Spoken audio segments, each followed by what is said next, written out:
Sweet dreams are made of these. Who am I to disagree? I travel the world and the seven seas. Everybody's looking for something.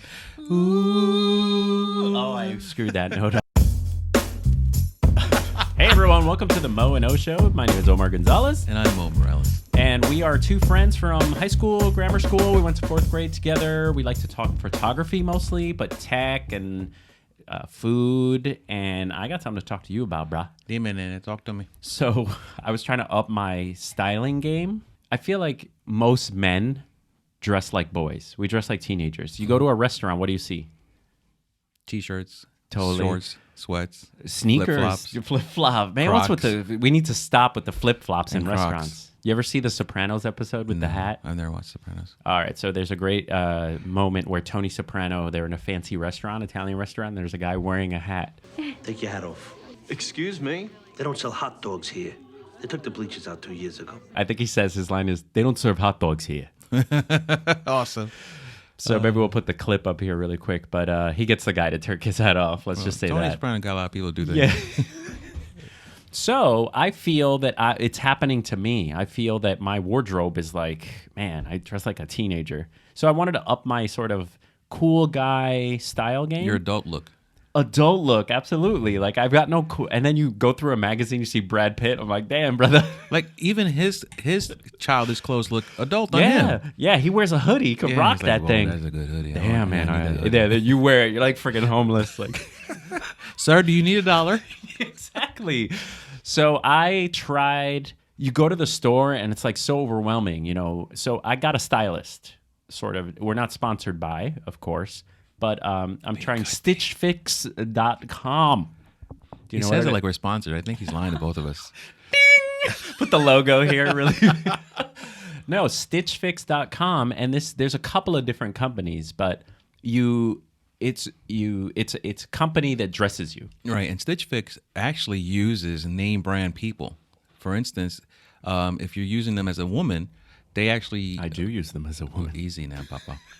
They actually work with Ellie Tahari. Ellie Tahari is a world famous female clothing designer. Cool. And stuff like that. So you're getting name brand clothes from Stitch Fix. Absolutely. So I didn't know what you were talking about before, but once you mentioned the clothing part, because I was thinking like, is it a camera app? What does it do? Like, Yeah, Stitch Fix. It totally sounds like a camera Like, app. what is that? Make a Is that new panorama. Photoshoppy? I don't know. Soppy sloppy? Need a panorama? Try Stitch Fix. In your face. Yeah. So it seems like it's super data driven. So which I love. I love anything that gives, wants a lot of input and then gives you something.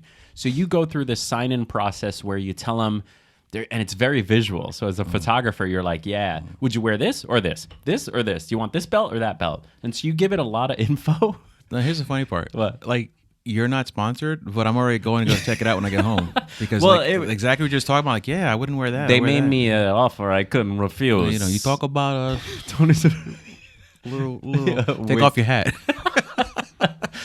So it's just $20, and the way they get you is it's $20 For the first month? No, it's $20 that you actually never spend as long as you buy stuff.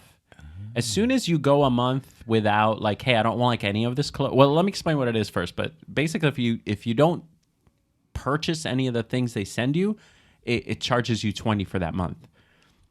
But if you do buy one of the things they send over, they take $20 off. Like your $20 floats until you don't buy anything.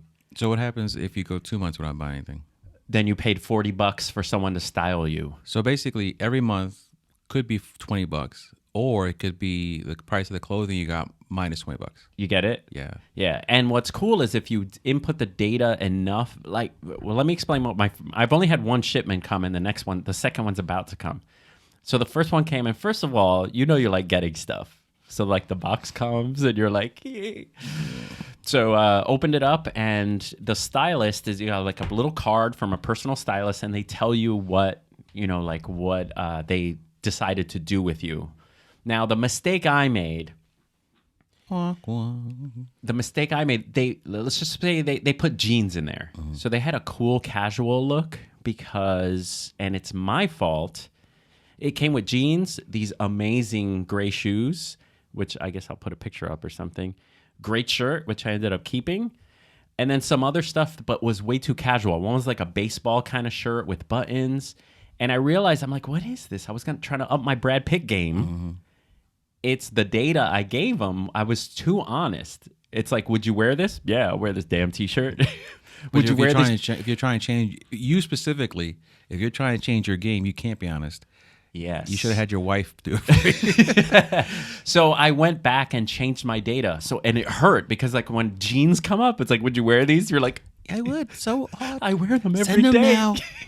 Click, click. So I had to sort of answer in what I would want to wear as a cool business casual or going to a photography meeting or meeting clients kind of look. So Omar 2 months from now is answering. Yeah, Omar 2.0. Yeah, so it points to negative 5.2. Yeah.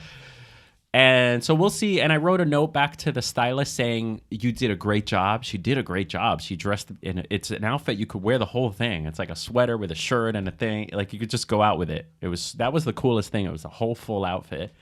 And but for the second one, I wrote back to her saying, can we just get rid of all kind of denim and jeans and, let's go with more suit, not suits, but more business casual. like you said, being a man. I want to be cool. Khakis or something.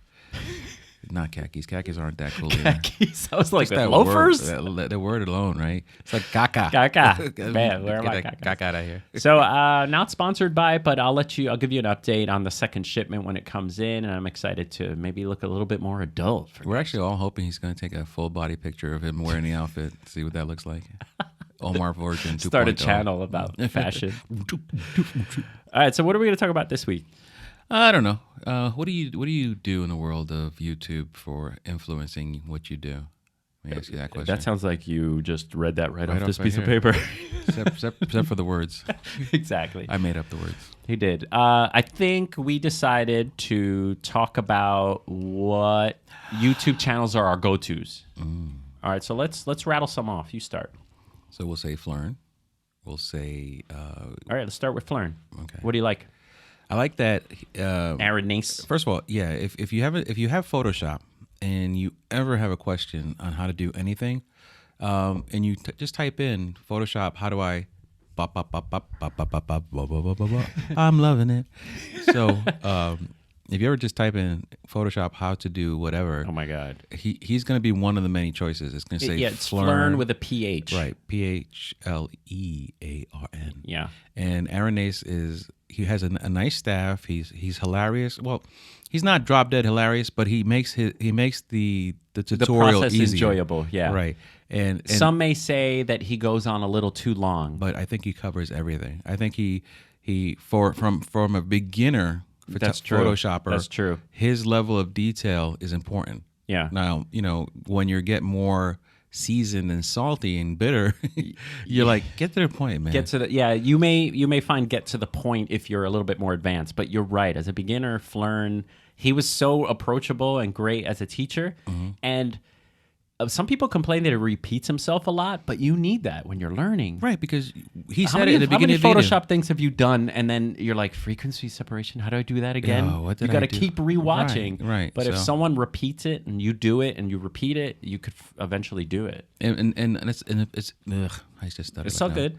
So if you have a dual monitor setup, that's the best way to learn with any YouTuber, period, because you could even have an iPad or something. Right. Yeah. You just put the iPad up and watch the video there. You don't want to watch a video for tutorials on your phone. Reason being, a lot of the nuances, which button to press, this, that, and the other, are going to be way too small to see on your phone. So you want to have an iPad, a 7 or Smart 8 TV. inch or bigger tablet, television, separate monitor, and watch it and go along with them, and then just pause until you catch up with them. That's how I've always done it, and it helps me. Like, I mean, my Photoshop game from phlearn and some other people have picked up drastically just by that method of watching and going along with it. Totally. And I would say a lot of them put images in the description that you could use the same image they're using and then try it on your own. That way, if you don't have an image that's not JPEG, you could actually download one of their RAW files and work on that. But again, you also need to have Photoshop, so hopefully you do have some raw photos somewhere. Yeah, and the cool thing about Phlearn, they've been around for a long time. Their studio set up on the YouTube channel is nice to look at. They have good audio, so it's not some budget guy in his basement kind of thing. He interacts with his staff sometimes. He has little bloopers at the end. It's fun. It's a good time. It's fun. And you feel and like they try to do something. fun stuff. I saw one video they did. They were trying to recreate certain photographers' looks. Mm-hmm. So they were trying to recreate lighting. I thought that was a good idea. like a who was that guy from Creative Live? Chase Jarvis? Yeah, he was trying to do the Chase Jarvis Apple photo shoot where there's an apple on the laptop. I don't remember. Either way. All right, so that's number one. Number two, I'm going to mention my favorite guy, maybe after Phlearn you could do, is Pixum Perfect. Mm-hmm. He is the Indian accent having... one eyebrow.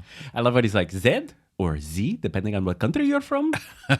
He's awesome. Yeah, he's so good because he doesn't talk down to you. He's very sweet, brings you along, but if you don't keep up with him, you got to pause and go back. Like he does everything really. The opposite of Phlearn. Yeah. His tutorials, he will show you step by step, but he'll be done in 5 minutes. He'll be done, and he'll also say, if you don't know how to do this, go to my tutorial. We'll link it up here. You have to go back to other stuff he's done. He's not going to repeat himself and say, hey, we already talked about dodge and burn. This one's not about dodge and burn. If you don't know what dodge and burn is, go to this other video. But man, very concise. You could see everything on the screen.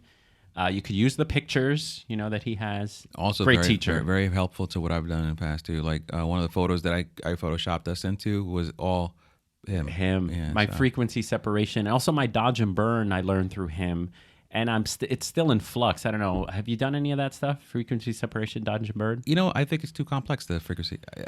Here's the thing.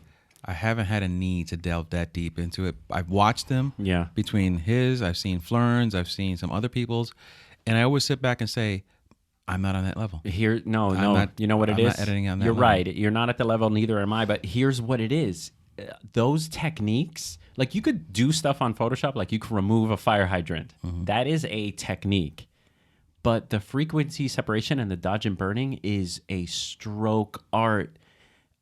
It's a skill that has to be practiced and learned, especially dodging and burning. If you mess up like a minutia, like just the wrong shadow, the brain picks up that something's wrong with the picture. Yeah. Like, why does my forehead look bumpy there, dark there? There's a weird shade. Yeah. So there's so many different ways you can dodge burn, and he has a bunch of them that I wish I had more time. That's my goal, is to get better at dodging and burning, because you see the top photographers, a lot of their sort of portraits pop because of that smoothness, great frequency separation, and dodge and burn, man. And to be honest with you, way overhyped. I shouldn't say overhyped. He does earn his credit. Actually, also Peter McKinnon. McKinnon with his 1 minute, his 5 minute Tuesday bits, or 2 minute Tuesday, or his regular stuff of how to improve your photography in general. I've also learned stuff from him as well. I mean, there's a reason why he has so many followers. Yeah, and he's good. Because he's fun, entertaining. He puts you into a position where he's going to walk you through the process, and you're not going to feel like you can't do it when he's done telling you about it. He's going to pat you on the back. The stuff he does is fun. Yeah.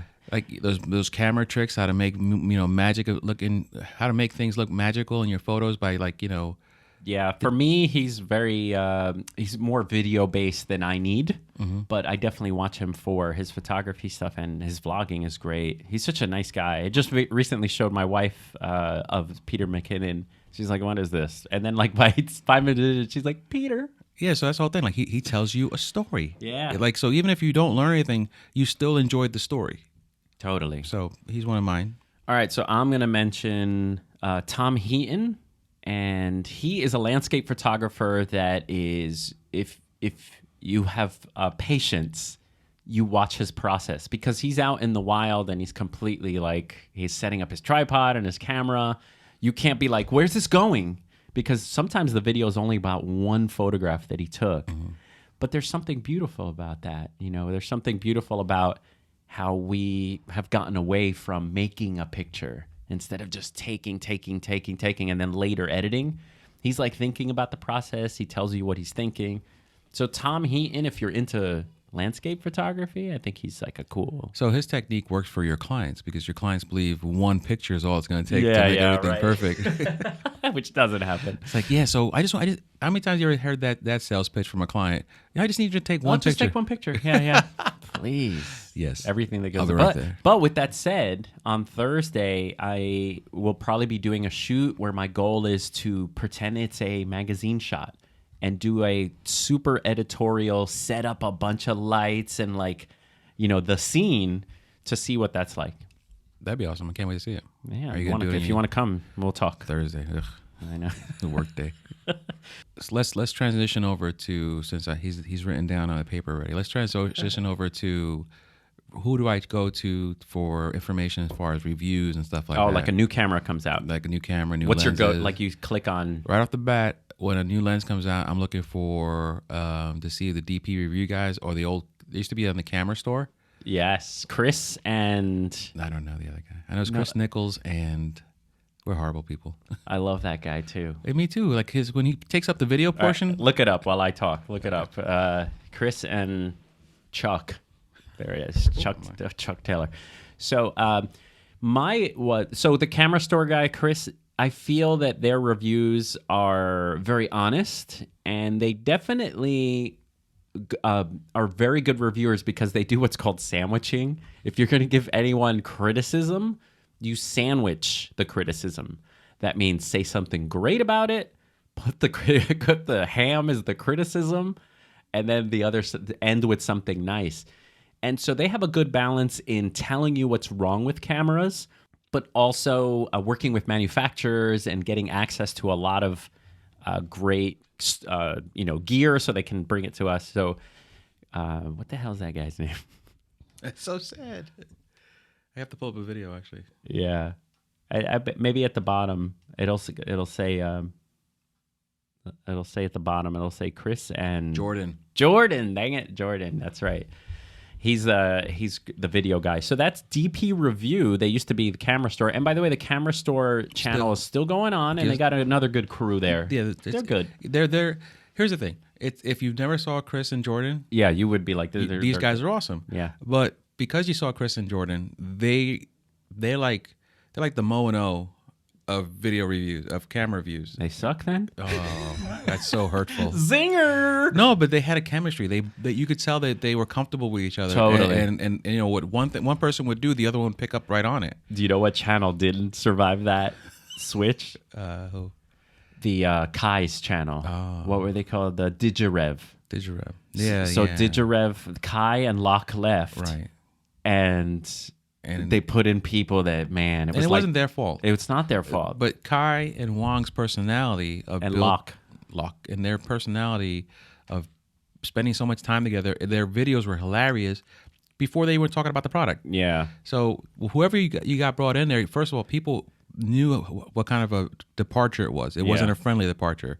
People left because they felt they needed to leave. Yeah. So people were already mad at Digital Review. Digirev, yeah. And then they were in a bad. They really had to get someone better than Kai, and that's pretty much. It's like whoever took over Cal Ripken Jr.'s baseball position. You're never gonna remember him, right? You're like, ugh. So funny. Yeah, it's so true. So that is our number one go-to camera review. I'm going to mention Gordon Lane because Gordon Lane has been around forever and sweet guy, very matter of fact, very knowledgeable. And again, the best reviewers don't trash. They're not trashing for views or saying, "What's wrong, Sony? Not putting a flip out screen in there. Canon, you don't have 2 card slots." Right. They just state it as if it's a beautiful written review, and so I don't like channels that create too much drama when I'm trying to find out what the review is.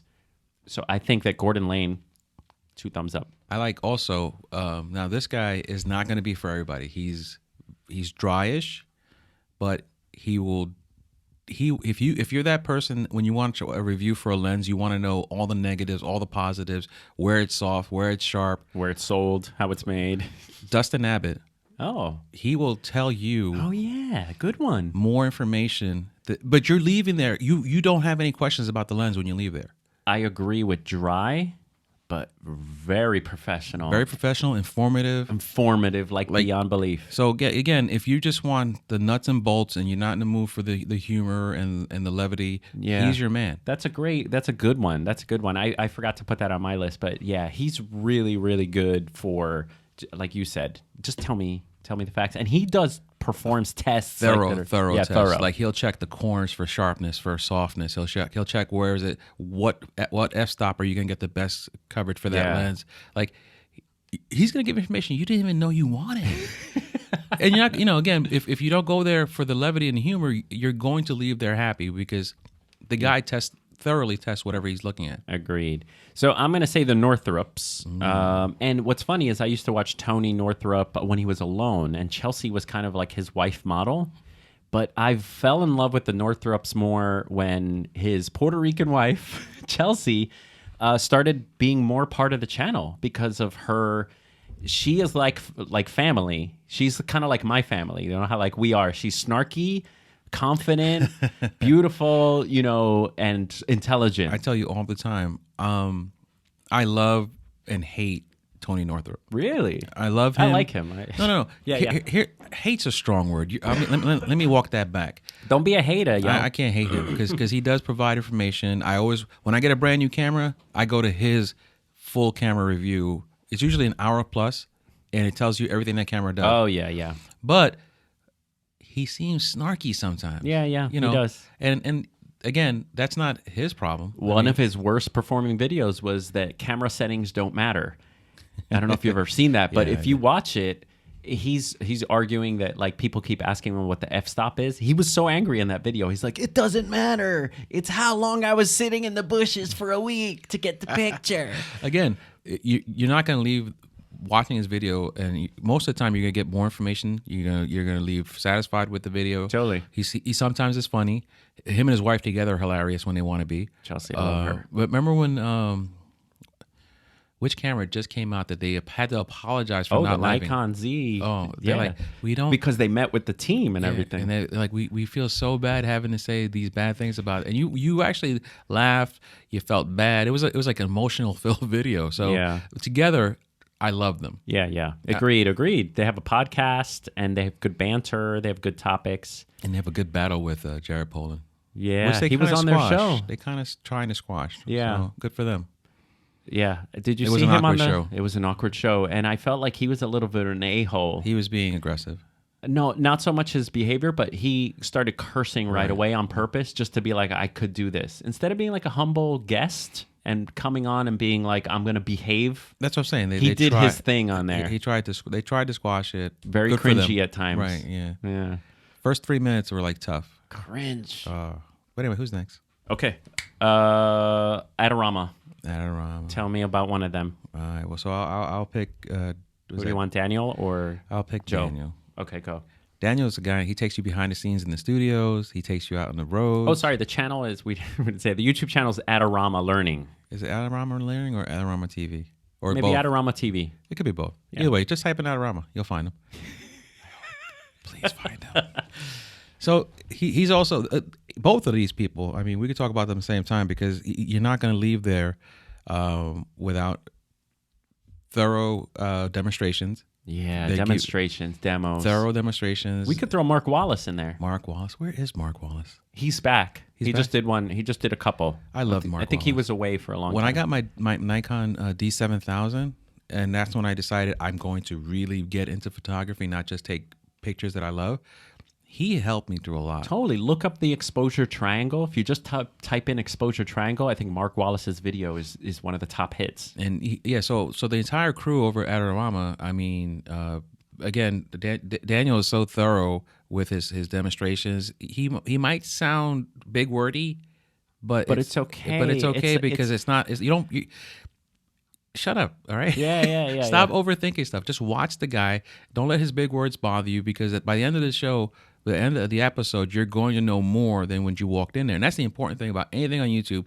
If you leave with more knowledge, you're ahead of the game. Time well spent. And I was going to say that some of these shows are a lot of YouTube tutorials are repetitive if you're a little bit more advanced. So it's nice to see Joe McNally and it's nice to see Daniel. Like Mark Wallace is a little beginnerish, I think. He's always saying the same stuff. Move the light closer, it's softer, and that kind of thing. But Daniel's showing you like new studio setups. Oh, we should throw Gavin Hoey in there. Gavin Hoey. How do we forget him? Gavin Hoey should be number one. First of all, his accent sounds like his name. He's awesome. I'm Gavin Hoey. Oh, he's awesome. Gavin Hoey should be number one. He did the shoot with the rain. Did you see that? There's like a window. I'll link it up below. But he did we're going to do a shoot of, and it was like a woman with a rainy, on blind, like using blinds, I think. Wow. He set up a window, the blinds, he sprayed rain, and it was like this beautiful picture he did in 5 minutes. And I was like, damn. And you look at him and you're like, what are you going to show me? What are you going to show me, little guy? Show me? Oh, my God, that's amazing. So I respect Gavin Hoey. So that's one on the Adorama channel. Mo mentioned Daniel Norton. Great for like studio work and getting new ideas. You know what? A great idea I got from Daniel Norton is he uses a big C-stand to put 2 lights on with clamps. So he can move that C-stand around, and it's got the clamshell lighting already set up instead of having 2 stupid stands. Mm-hmm. So I learned that from him. And my favorite Adorama is Joe McNally. Why? Because he works with speed lights. Mm-hmm.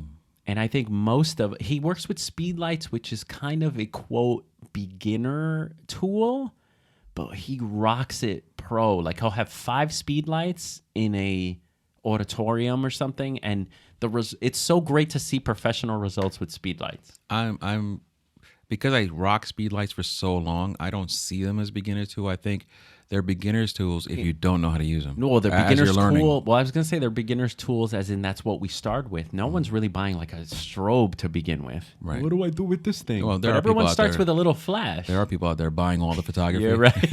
Right. So, but I respect Joe McNally for that. Like, and I wish I could do more of it, where he takes a speed light and puts it inside a car. Mm-hmm.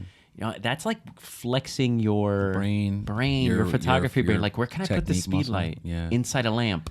I'm going to tie it to a lamp and put it on low power, put a gel on it. And I'm like, damn, I hate you. Somebody else who's good for outside of the Adorama for using speed lights as well as strobes, Joel Grimes. He can't. Oh yeah, Joel Grimes. But he's more of an advanced guy. He will talk to you like you already know what you're doing. He talks to you like you're a pro. He's not going to break down things to you in this is why we're doing it. But he'll show you what he's doing. That's true, and that's why I appreciate him, because it's kind of like we're in the same level. He talks to you like it's like, all right, when you have a model in front of you, this is what you're doing. This is what you're doing. But put the light here, and boom, look what I'm getting out of it. Yeah. So he's more of an advanced teacher. Totally. But he's also very good for. He does like speed lights occasionally, even though he prefers his side set spoon. And there's one more channel. It's called the Omar Gonzalez Photography Channel. That's right. Where the videos get the least views are the ones that want to help you. So I do have a couple of videos on how to find your own editing style.